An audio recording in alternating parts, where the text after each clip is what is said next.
hide hotspot icon. After you open up your mobile phone like this, now go to your Play Store. After you come to Play Store, go and search for Activity Launcher, this one.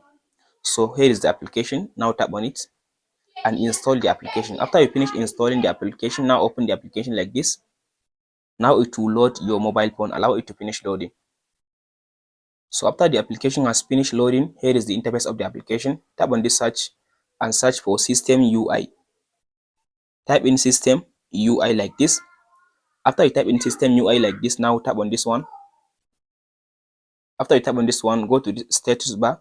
So now scroll to down. So if you scroll to down, now here is the option which says hotspot, this one. So now I'll start by turning on my hotspot. Now here is my hotspot. So as you can see now I can see here is now the hotspot icon. Now if I turn it on, this one. So as you can see now the hotspot icon has been hidden. If you want to turn it on again, now tap on this one. So now the hotspot icon has come back. That's it guys on how to hide hotspot icon on the status bar. Please like and subscribe.